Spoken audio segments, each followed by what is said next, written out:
যে কোনো ধরনের বড় ধরনের অসুবিধা সমস্যা হয়ে থাকে, বিশেষ করে সম্পত্তি যার থেকে থাকে তা কিছু সম্পত্তি নষ্ট হয়ে থাকে, অর্থনৈতিক সমস্যা যার থেকে থাকে তার অর্থ ক্ষয় হয়ে থাকে। আর সবচাইতে বড় ব্যাপার হয়েছে নেগেটিভ লেভেল যদি কেতু এবং রাহু তার পীড়িত থেকে থাকে জন্ম কুণ্ডলিতে, লগ্নে রাহু অথবা কেতু যদি থেকে থাকে, সবচাইতে বড় ব্যাপার হচ্ছে তার দেহের অস্ত্রোপচার হয়ে থাকে, অপারেশনযোগ, মানে হেলথ উইকনেস হয়ে থাকে। সর্বস্তরের এই শনির যে শিক্ষাদাতা আমরা বলে থাকি, তা শনির মহাদশার ক্ষেত্রে রেমেডি এই বশীকরণ বিদ্যার মাধ্যম দিয়ে যদি আমরা করে দিই, সেই ক্ষেত্রে একটি সাধারণ জীবন যেরকম থেকে থাকে ঠিক সেই রকমই জীবন মানে অতিবাহিত হয়ে থাকে।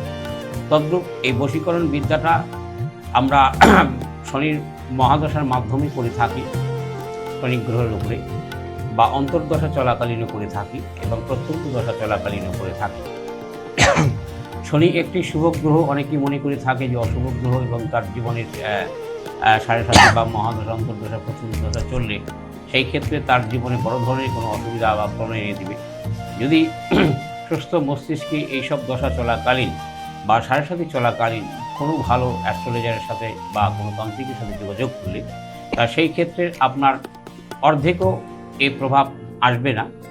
যেরকম সাধারণ জীবনযাপন আপনার প্রথমে ছিল, অর্থনৈতিক ডেভেলপমেন্ট, ঠিক সেরকমই থেকে থাকে।